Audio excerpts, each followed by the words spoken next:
allez m'accorder un peu de temps. Hébreux chapitre 4 au paragraphe 186. Na paragraphe 186. Frère Madame explique là-bas. J'avais noté ça ici. Il dit son repos, c'est le Saint-Esprit. Le Saint-Esprit que vous avez lors de la nouvelle naissance. Or, on est de nouveau. C'est en fonction de la parole, de la promesse de son jour. Amen. Amen. Maintenant, il dit encore. Les repos dont il est question ici, il s'agit d'un repos spirituel. Frère Madame me dit, il s'agit d'un repos spirituel. Je vais retrouver ça dans questions et réponses sur la Genèse.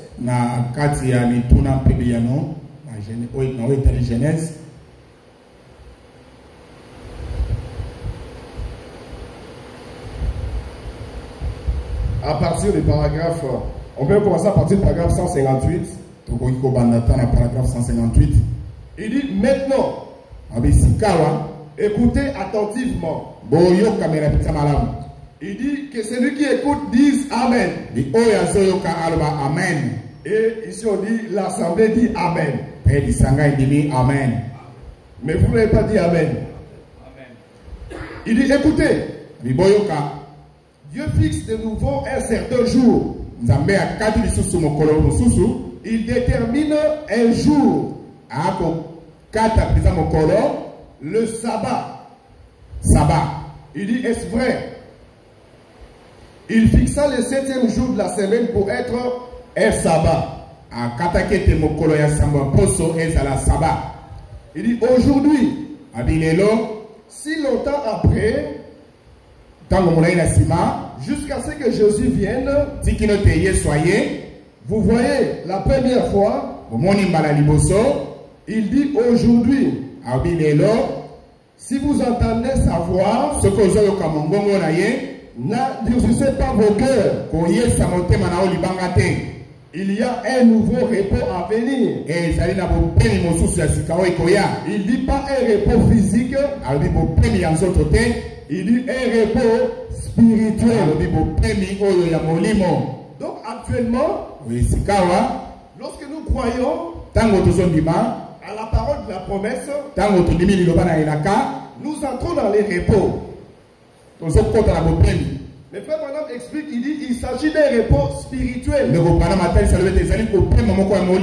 Parce que sur le plan physique, nous avons encore des complications. Sur le plan charnel, nous avons encore des maladies. Nous avons encore des problèmes. Mais nous nous reposons de nos êtres sur le plan spirituel. Amen. Amen. Il s'agit d'un repos spirituel.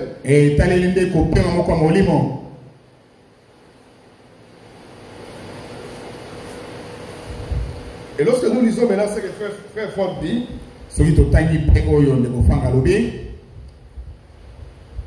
cette lettre ici, cet écrit de frère Franck, je l'ai trouvé dans mon téléphone.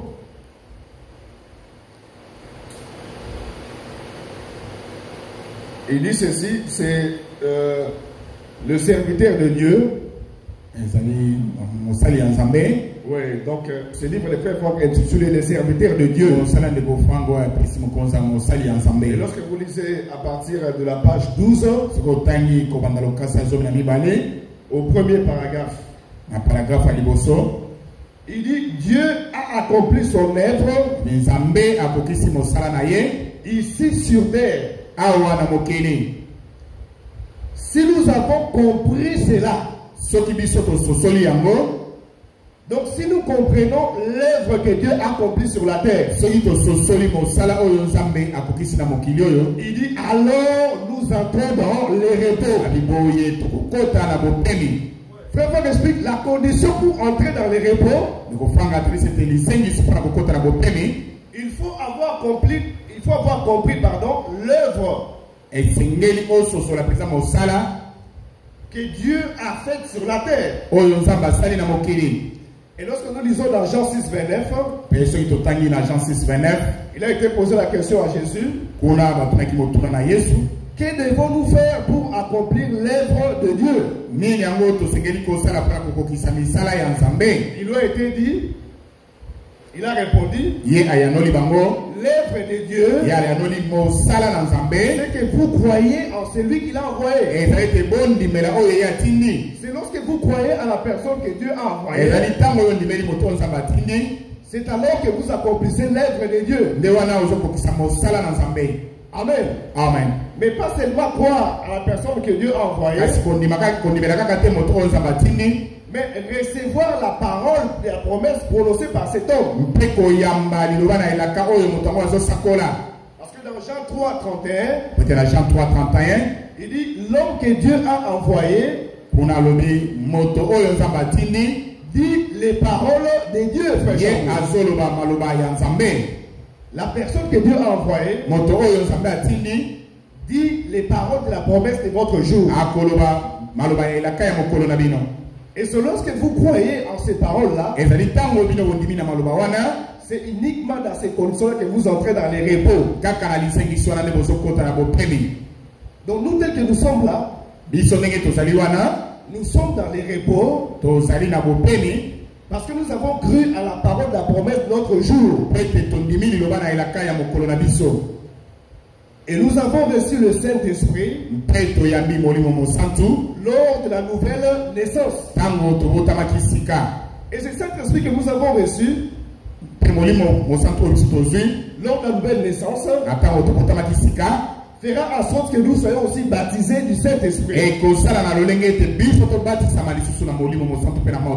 Parce que dans la dédicace d'une église, Frère Branham dit le vrai repos. Pour ceux qui veulent noter la dédicace d'une église, au paragraphe 10, il dit la même chose au paragraphe 21. La même chose encore au paragraphe 23. Il dit le vrai repos, c'est lorsque nous serons baptisés du Saint-Esprit. Donc ça commence par la nouvelle naissance, qui est déjà un repos. Et ça évolue parce que lors de la nouvelle naissance, vous recevez l'Esprit de Dieu. Et lorsque vous recevez l'Esprit de Dieu, vous évoluez jusqu'à ce que vous serez baptisés du Saint-Esprit. Pour le moment, nous sommes dans ce repos, mais c'est encore un repos spirituel. Frère Franck dit, lorsque nous avons compris ce que Dieu a fait, alors nous entrons dans les repos de toutes nos propres œuvres.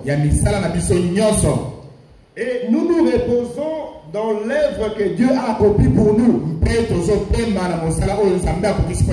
Amen. Lorsque nous comprenons l'œuvre que Dieu a accomplie pour nous, nous on se repose de nos œuvres. Maintenant, nous nous reposons dans l'œuvre que Dieu a accomplie pour nous. Donc les œuvres de la chair, nous sommes dans les repos. Frère Branham va plus loin. Il dit c'est ça aussi la justification. C'est-à-dire Dieu nous considère comme si nous n'avions jamais commis un péché. Et maintenant, toi, lorsque tu vois ton frère qui est justifié, ton frère qui est dans les repos, pourquoi continues-tu à les juger? Toi, tu juges ton frère qui est dans les repos. Toi, tu rappelles les fautes de ton frère qui est dans les repos. Nous allons considérer l'écriture dans Proverbe. Nous allons lire ce qui est dit là-bas. Proverbe 10. Proverbe 10. On peut lire d'abord à partir du verset 12.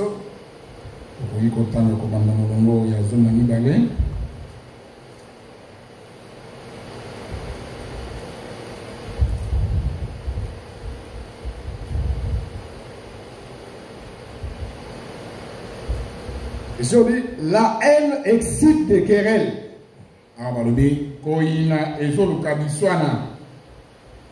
Mais l'amour couvre toutes les fautes. Même lorsque tu vois ton frère commettre une faute, ici on nous exhorte à couvrir les fautes.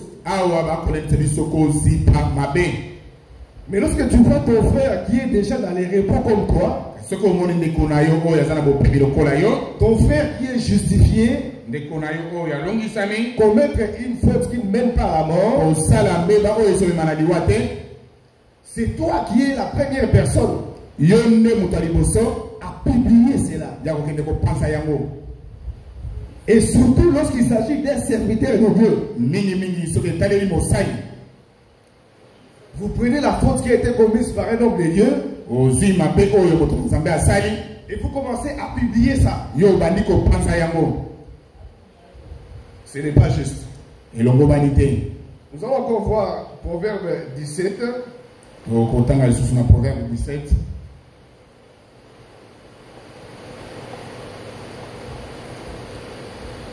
À partir du verset 19.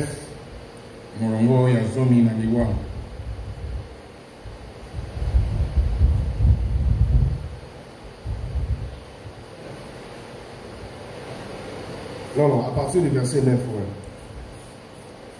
Pas 19, à partir du verset 9. Il dit, celui qui couvre une faute cherche l'amour. Même lorsque je vois mon frère commettre une faute, ou ma soeur commettre une faute, je couvre cette faute-là. Mon frère est justifié. Mon frère est dans les repos. Lorsque je les vois commettre un péché qui ne mène pas à la mort, j'ai pris pour lui. Mais lorsque c'est moi qui commence à publier la faute d'un frère, d'une sœur, et surtout lorsqu'il s'agit d'un serviteur de Dieu, vous vous attirez des malédictions pour rien. Lorsque vous faites, il y a même des frères et des sœurs qui vont jusqu'à faire du colportage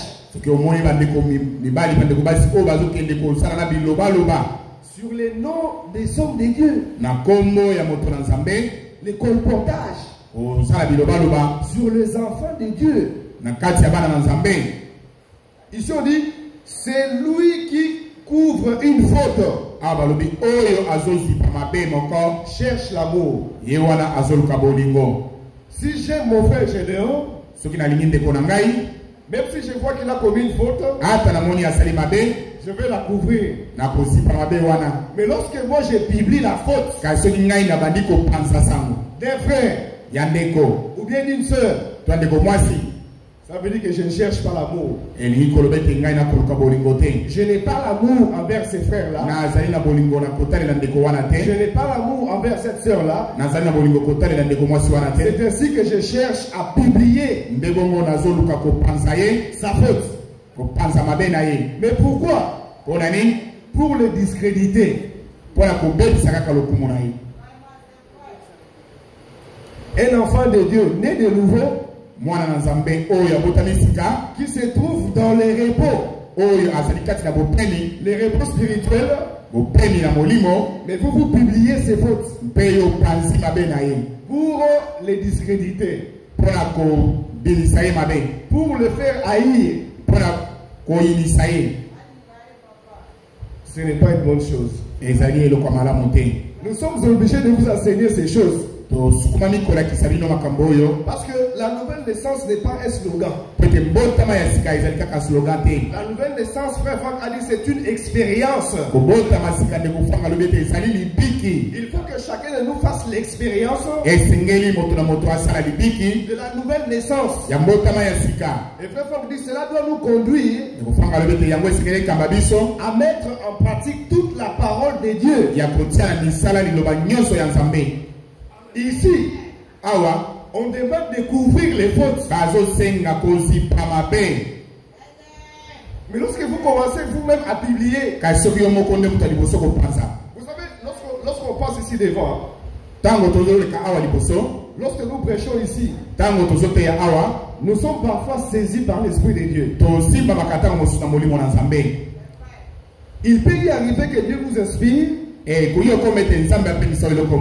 ce que je suis en train de prêcher concerne un frère ou une soeur. Mais sans que je puisse me rendre compte. Vous allez dire, non, frère, parce qu'il m'a prêché. Alors que je ne suis même pas au courant de votre histoire.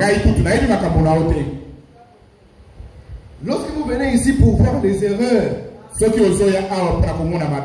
vous allez voir des erreurs. Des erreurs en français. Nous en commettons aussi beaucoup. Même sur la parole de Dieu. Parce que nous sommes des hommes.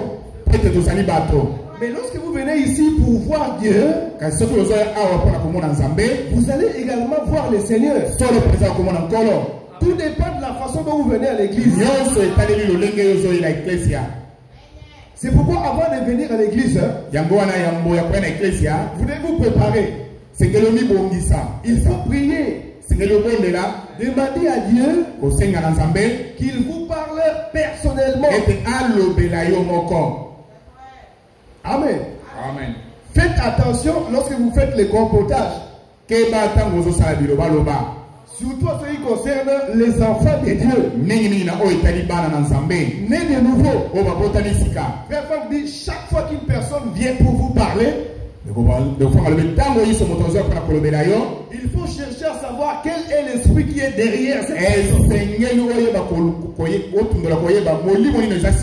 Lorsqu'une sœur vous parle, il faut chercher à savoir quel est l'esprit qui anime cette sœur qui vous parle. Est-ce l'esprit de Dieu ou c'est le diable lui-même? Frère Franck dit, le diable lui-même peut inspirer un frère ou une sœur à venir vous parler et à vous embrouiller. Lorsqu'un frère vous dit des choses qui sont contraires à la parole de Dieu, frère Franck dit, nous avons le droit de l'arrêter sévèrement. Il prend l'exemple de Jésus. Il dit, Jésus a corrigé sa mère, son père et ses frères sur les champs. Il n'a pas attendu demain. Il n'a pas attendu après demain. Mais là il dit, aujourd'hui vous dites non, c'est mal c'est. Quand vous dites c'est mal c'est, donc vous voulez dire que Jésus-Christ avait mal fait. Donc Dieu n'était pas bien éduqué. Il a corrigé son père et sa mère sur les champs. Donc lorsque nous prêchons ici, nous sommes inspirés par l'Esprit de Dieu. Il est difficile de venir ici et préparer une prédication en fonction d'un frère ou d'une soeur.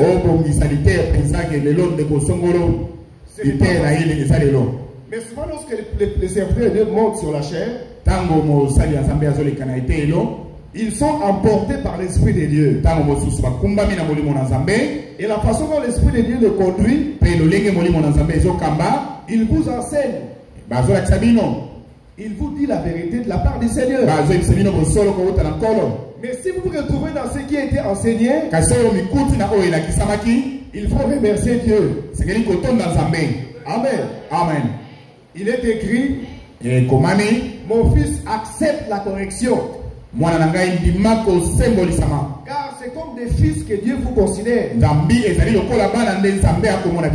Lorsque Dieu vous corrige, c'est le signe qui montre que Dieu vous connaît. Lorsque tu commets une faute, tu te comportes mal, et Dieu te laisse dans cet état-là, il faut pleurer. Parce que c'est le signe qui montre que Dieu ne te connaît pas. Mais lorsque Dieu te corrige, à travers une prédication, ou bien à travers un frère ou une soeur, c'est le signe qui montre que Dieu vous connaît.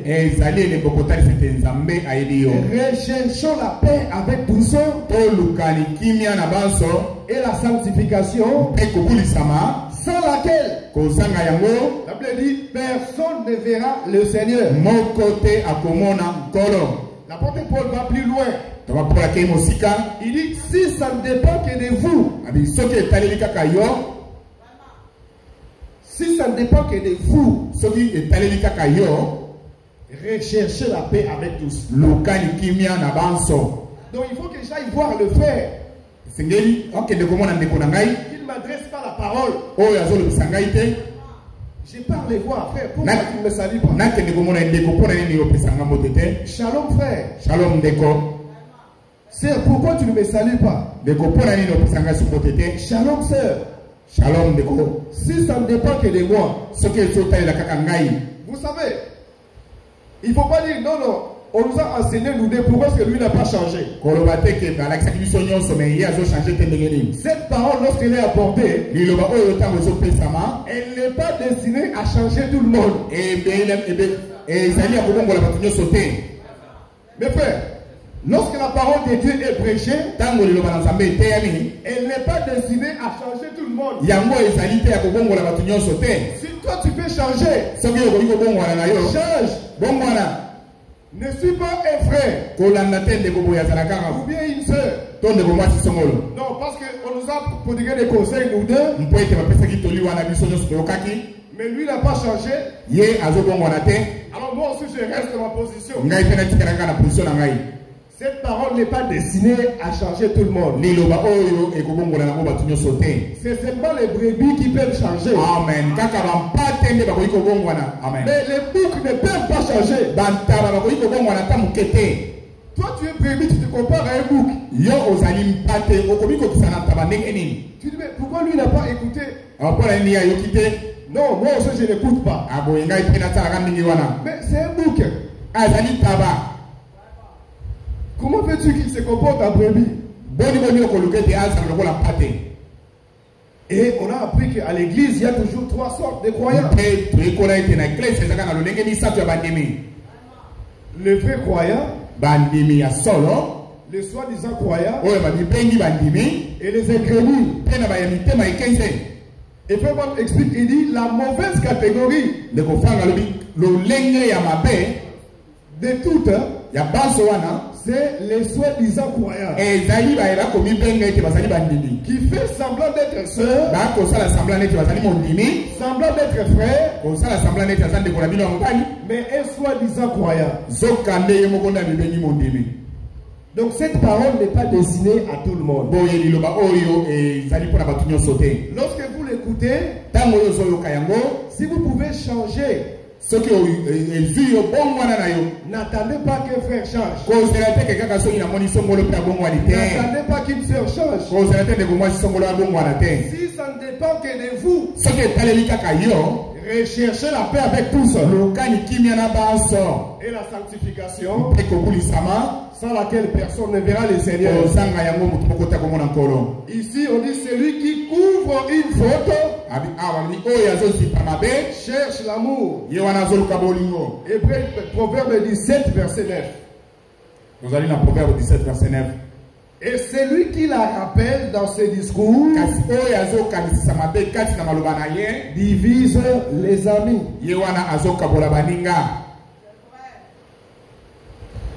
Nous avions considéré l'écriture dans Hébreux chapitre 4. On a lu depuis le verset 1er. Nous avons compris que ceux qui croient en une promesse qui subsiste encore, ils entrent dans les repos. Les repos des œuvres. Et frère Franck dit dans son livre qu'il a intitulé Les serviteurs de Dieu, il dit vous entrez dans les repos lorsque vous avez compris l'œuvre que Dieu a accompli sur la terre. Alors vous vous reposez sur l'œuvre de Dieu et vous n'avez plus à produire des œuvres vous-même. Frère Branham explique les repos dont il est question. Il s'agit du Saint-Esprit. Il explique encore, il dit il s'agit de la nouvelle naissance. Il dit que ces repos-là continuent jusqu'au baptême du Saint-Esprit. Il dit c'est ça le vrai repos. Mais lorsque tu vois ton frère ou ta soeur qui est dans les repos, commettre un péché qui ne mène pas à la mort, tu pries pour lui. Lorsque tu ne peux pas prier pour lui, ou même si tu as déjà prié pour lui, conforme à Proverbe 17, verset 9. Si tu as l'amour pour ces frères-là, ou bien pour cette sœur-là, tu vas couvrir cette faute. C'est lui qui couvre les fautes. Cherche l'amour. Mais celui qui la rappelle dans ses discours divise les amis. Et frère Franck va plus loin. Il dit pourquoi toi tu vois chaque fois la paille qui est sur l'œil de ton frère, mais tu ne vois pas la poutre qui est sur ton propre œil. Frère Franck dit les gens qui font des colportages sont des hypocrites. Il dit lorsque nous scrutons leur propre vie, ils sont parfois pires que les gens qui sont fait les critiquer.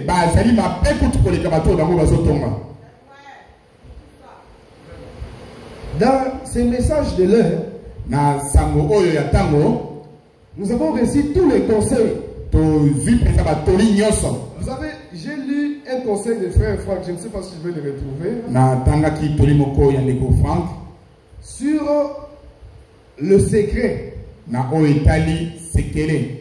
Toujours lettre 30 à la page 6. Au paragraphe 6 également. Il dit combien souvent n'est-il pas dit tu peux te confier à moi. Il dit et qu'arrive-t-il lorsque l'amitié est terminée? Les gens viennent vous dire tu peux te confier à moi. Tu peux me dire tout. Mais qu'est-ce qui arrive lorsque l'amitié se brise? Ça c'est le conseil qui a été prodigué par frère Franck. Ça m'a étonné. Il dit tout est exploité de façon éhontée. Lorsque tu confies tes secrets à un ami, toi tu te dis c'est un ami, c'est un frère ou une soeur né de nouveau, tu lui confies tes secrets. Mais lorsqu'il y a une difficulté, il exploite ces secrets-là pour vous détruire encore. Un frère né de nouveau qui fait ça, nous pouvons douter de votre nouvelle naissance. Il dit, n'est-il pas grand temps que nos yeux s'ouvrent sur le jeu trompeur de l'ennemi? Il est écrit de notre Sauveur Et komami na mobiki sinabiso. Mais Jésus ne se fiait point à eux. Jésus ne se fiait point à eux. Parce qu'il les connaissait tous. Il voyait au travers des hommes. Et nous aussi, nous devons reconnaître que c'est à un seul que nous pouvons dire tout. À qui nous pouvons seulement nous confier. Donc si nous pouvons nous confier à quelqu'un, c'est seulement à Dieu. Maudit soit celui qui se confie à l'homme. Mais ceux qui se confient à l'Éternel renouvellent leur force. Renouvellent leur force. Dans la prédication du mercredi, frère dit ceci. Il dit, tant que tu as l'espoir sur un homme, Dieu ne peut pas agir. Quand j'ai écouté ça, j'ai dit, ah Seigneur, c'est vrai. Tant que tu places ta confiance sur un frère, tant que tu places ta confiance sur une soeur, il dit, Dieu ne peut pas agir.